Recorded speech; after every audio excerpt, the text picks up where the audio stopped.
이 두 분께서 지금 말씀해 주신 게 정말 가장 전형적으로 정석적으로 1차 시험 무난하게 합격할 수 있는 방법이에요. 1차 시험 준비하시는 분들께서는 꼭 반드시 잘 숙지하셔서 내년에 있는 1차 시험 무난하게 합격하시길 바랍니다.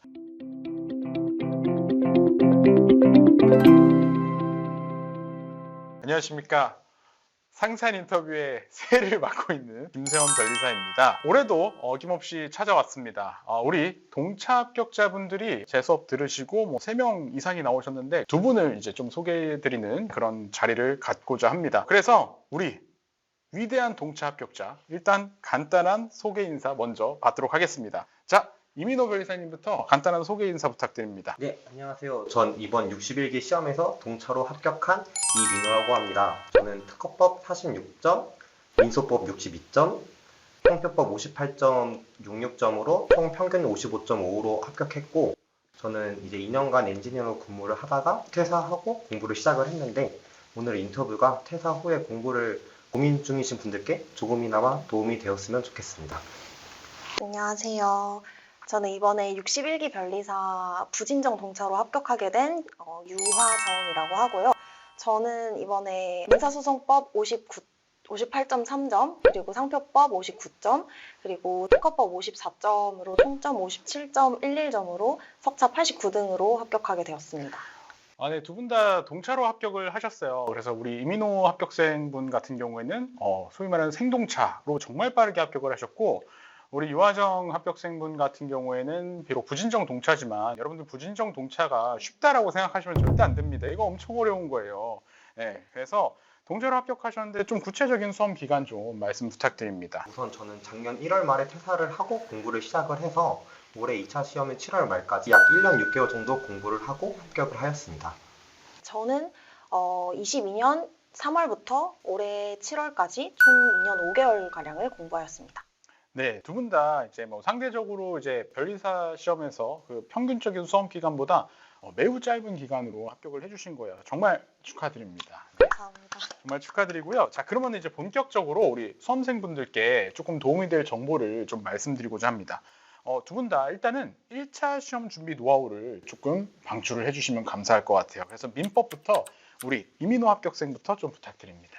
우선 저는 좀 공부를 특이하게 한 편인데 많은 분들이 1차 시험에서 자연과학이 제일 중요하다고 말씀을 하시는데 저는 제가 판단하기에 제가 자연과학이 약하기 때문에 상대적으로 민법을 아주 잘 보고 특허법이랑 상표법 등의 산업재산권법을 2차에 도움이 되게 보고 자연과학을 방어적으로 공부하고자 했습니다. 그러면 여기서 하나 질문 드릴게요. 산업재산권법을 2차에 도움되게 본다라는 것은 혹시 어떤 것을 좀 의미하는지 한번 소개 좀 부탁드립니다. 그 산업재산권법을 2차에 도움되게 공부하는 것이 자칫 위험할 수도 있는데요.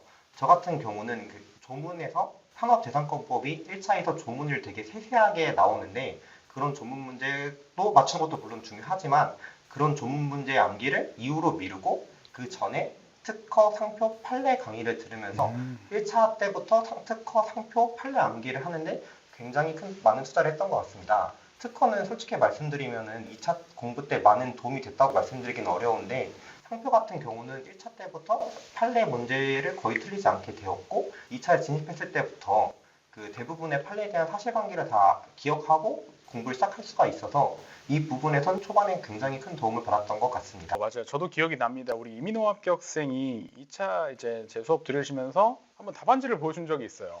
답안지를 보여줬는데 딱 보자마자 물론 이제 동차시다 보니까 아직 시간이 부족해서 다 채우지는 못했었어요. 다 채우지는 못했었는데 답안지에 어떤 왁구라고 하죠. 틀이나 이제 판례 암기 정도가 굉장히 뛰어났었던 그런 기억이 있습니다. 알고 보니까 1차 때부터 그렇게 다 준비가 된 거였구만요. 그러면 혹시 다른 민법이나 자연과학 같은 경우는 어떤 식으로 조금 공부를 하셨는지도 부탁드립니다. 네, 우선 저는 공부를 크게 개념을 저에게 체화시키는 단계를 3가지 단계로 나누었는데요. 먼저 기본 강의를 듣고 기출 문제를 푼 후에 이거에 따른 중급 강의를 듣는 것으로 민법을 체계화시켰습니다. 처음 기본 강의를 들었을 때는 민법이 되게 두루뭉실하고 떠다니는 느낌이 드는데요. 이걸 기출 문제를 풀으면서 머리 아프게 고민을 한 다음에 내가 이러한 부분이 부족하구나 를 느낀 다음에 중급 강의로 다시 한번 민법 개념을 정리하니 훨씬 더 민법 체계가 소복히 쌓이는 느낌을 받았습니다. 이후로 이제 객관식 문제집을 회독을 병행을 하니까 민법이 크게 무리 없이 성적이 나왔던 것 같습니다. 그러면은 여기서 딱 하나만 공개를 해주세요. 우리 1차 수험생분들 같은 경우에 객관식 문제집을 얼만큼 봐야 되는지를 좀 기준을 잡고 싶어 하시는 분들이 계세요. 우리 이민호 합격생 같은 경우에는 민법 객관식은 혹시 얼만큼 보셨나요? 저는 우선 기출문제집을 2회독한 후 중급 강의를 들었고 이후에 객관식 문제집을 모든 문제를 총 3회독을 하였습니다. 그런 다음에 이제 1월달 정도부터는 회독을 다독하기 위해서 이제 틀린 문제나 헷갈렸던 문제 위주로 회독을 진행하여 총 5, 6회독은 했던 것 같습니다. 객관식 문제집을. 그러면은 지금 객관식 문제집하고 기출 문제만 해서도 지금 7회독이 넘은 거예요. 여러분들 잘 기억하시고 문제집 많이 푸셔야 됩니다. 자, 그럼 우리 유아정 합격생 같은 경우도 이제 1차 시험 준비 노하우를 조금 부탁드립니다. 일단 저 같은 경우에는 1차를 2번 봤기 때문에 그 2번 봤을 때 이제 첫 번째 떨어진 이유와 그리고 두 번째는 어떤 걸 바꿔서 합격하게 됐는지를 조금 비교해서 말씀을 드리도록 해볼게요. 일단 민법 같은 경우에는 제가 처음에 3월 달에 공부를 시작을 했는데 그때 공부를 시작하자마자 기본 강의를 쫙 듣고 그 다음에 그 내용을 복습을 매일매일 하면서 그거를 제가 서브노트를 만들었었어요. 이제 모든 강사님들께서 입을 모아서 절대 하지 말라고 말씀하시는 공부 방법인데 그런 말씀을 하시는 데는 정말 이유가 있다는 것을 그때 또 느꼈고요. 그래서 이게 서브노트의 가장 큰 문제점은 일단 시간이 너무 많이 걸리고 그리고 보통 서브노트를 만드시는 시점이 처음에 공부를 하시면서 체계가 안 잡히니까 그 내용을 내가 머릿속에다가 정리하겠다라는 의도를 가지고서 보통 시작을 하시거든요. 저도 마찬가지였고. 근데 사실 절대 알 수가 없어요. 그때 겨우 한 번, 두 번 강의 들은 걸로 내가 뭘 알고 그거를 하겠다고 했는지 절대 알 수가 없는데 그거를 만들었다고 해서 그걸 끈기 있게 어떻게 완성을 했다고 해도 너무 불안하니까 그걸 다시 보지도 않아요. 그래서 결과적으로는 나중에 가면 공부를 하게 되는 것은 객관식과 기본서였고 그렇게 되니까 결국에 돌이켜보니까 그냥 시간 낭비였을 뿐이더라고요. 그래서 서브집은 절대로 만들지 않으시는 걸 추천드리고요. 그리고 60회와 61회에서 특히 61회 시험을 봤을 때 제가 느꼈던 게 이번에는 그 민법 같은 경우에 기출문제의 경향성이 굉장히 기본서와 문제집을 병행해서 특히 기본서를 많이 보신 분들이 조금 더 합격률이 높았던 게 이번에는 기출문제가 기존에 나왔던 방향보다는 조금 다른 경향성으로 문제집 해독하는 것도 굉장히 중요하지만 기본서와 문제집을 저는 1대1 비율로 끝까지 가져가서 마지막에는 기본서를 그냥 하루 전날 1회독할 수 있도록 하는 것을 목표로 공부를 했거든요. 그래서 저 같은 경우에는 이제 그런 식으로 서브집 만들고도 되게 느릿느릿하게 회독하면서 거의 전과목 기본 강의 진도 자체를 10월달, 11월달 다 돼서 나갈 정도로 느리게 공부를 했었고 그다음 제시 때 같은 경우에는 부진정 동차다 보니까 상반기에는 2차 공부를 했고 그 다음에 한 달 정도 쉬어준 다음에 8월, 9월 달부터는 본격적으로 1차 공부에 돌입을 했는데요. 그때 맨 처음에 4주를 잡고 민법 기본서를 회독을 한번 하고 그 다음에는 3주, 2주, 2주 다음엔 열흘, 일주일, 3일 이런 식으로 계속 줄여가는 방식으로 8회에서 10회 정도 기본서 회독을 했던 것 같아요. 그리고 기본서를 회독을 한 바퀴 돌리자마자 민법 그 객관식을 시작을 했는데 객관식 같은 경우에는 기출문제가 양이 워낙에 방대하다 보니까 문제를 한 바퀴 전부 다 푸시면서 내가 틀렸던 문제를 체크를 해놓고 그 다음에 체크했던 문제만 한번 싹 풀고 그 다음에는 전체를 다 풀고 이런 식으로 강약 조절을 해가면서 내가 잘 모르는 부분을 조금 더 좀 집약적으로 공부할 수 있도록 하는 방식을 채택하였던 것 같습니다.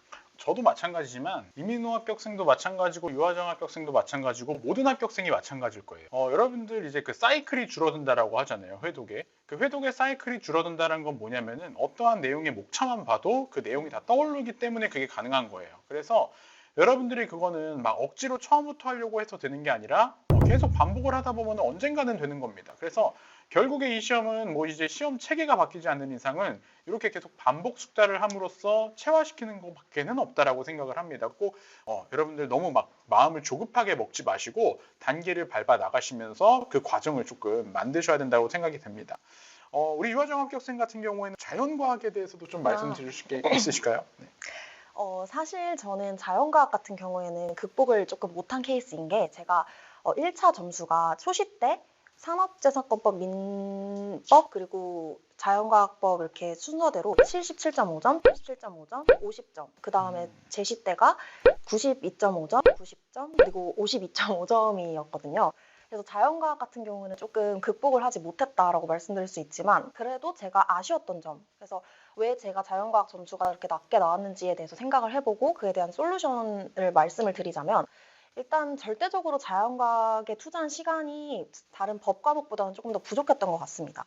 이게 아무래도 법 과목이 굉장히 낯설고 또 처음 배우는 과목들이 많다 보니까 그거를 처음에 막 하다 보면은 자연과학에 쏟을 시간이 상대적으로 굉장히 적어져요. 그리고 보통 자연과학 같은 경우에는 베이스가 있는 과목들이 몇 과목 정도는 있으시다 보니까 약간 괜찮겠지, 뭐 나중에 하자 이렇게 미루고 하다 보면은 실제로 투자할 시간이 굉장히 적어지기 때문에 개인적으로 하루에 1시간에서 1시간 반 정도는 꼭 그냥 필수적으로 자연과학에 투자하는 거를 빼놓으시는 걸 추천드리고요. 물리나 화학 같은 경우에는 조금 방어적으로 공부를 하시는 걸 추천드리는 게 아무래도 계산 문제가 많다 보니까 생명과학이나 지구과학은 노력과 양치기로 커버가 되는데 물리랑 화학 같은 경우에는 시간 제한이 있기 때문에 계산을 실수해버리거나 뭔가 좀 틀어지면은 틀릴 수도 있어서 물리 같은 경우에는 또 많이 이렇게 연습을 하시면 괜찮겠지만 화학의 뭐 반응 속도나 평형 이쪽 가시면은 실제 화학 전공자 분들께서도 굉장히 많이 어려워들 하시는 부분이라서 그런 몇몇 단원들은 차라리 제해버리고 나머지를 조금 더 완벽하게 숙지하자라는 마인드로 공부하시는 것도 괜찮은 전략이라고 생각합니다.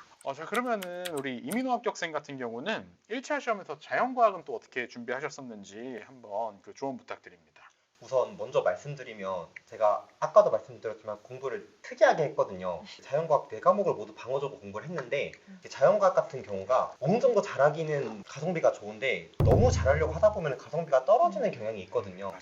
그래서 저 같은 경우는 물리 같은 경우는 베이스가 많이 부족한 상태다 보니까 딱 5문제에서 쉬운 유형만 맞추자는 목표를 세웠고 제가 전공이 화학까지만 화학 문제에서 고득점을 하기가 쉽지가 않더라고요. 그래서 이제 화학을 오랫동안 배웠다 보니까 개념적인 문제는 최소한으로 보고 평형이나 반응속도 문제는 그날의 나를 믿자는 생각으로 거의 공부를 하지 않았고 생물이나 지구과학 같은 경우에도 그 매년 기출되는 부분이 거의 집중적으로 나오고 그 부분에서 7문제 이상 나오기 때문에 나는 딱 7문제만 맞춘다는 생각으로 해당 부분만 집중적으로 공부하고 나머지 부분은 상당히 방어적으로 공부를 하였습니다. 이거에 대한 전제는 그 법 과목에서 어느 정도 고득점이 나와줘야 그것이 가능한데 저는 모의고사에서 비교적 법 과목이 잘 나오는 편이라 자연과학을 그래서 방어적으로 공부를 했고 그래서 실제 시험에서는 물리 5개, 화학 7개, 생물 8개, 지구과학 6개로 이번 시험 같은 경우는 통하는 전략이었습니다. 그래서 자연과학이 중요하고 이 부분 때문에 자연과학에 약하신 분들이 되게 자연과학에 많은 투자를 해서 오히려 법 과목을 망치는 경우가 있는데 본인이 생각하기에 자기는 법 과목이 더 점수가 잘 나오는 경우면은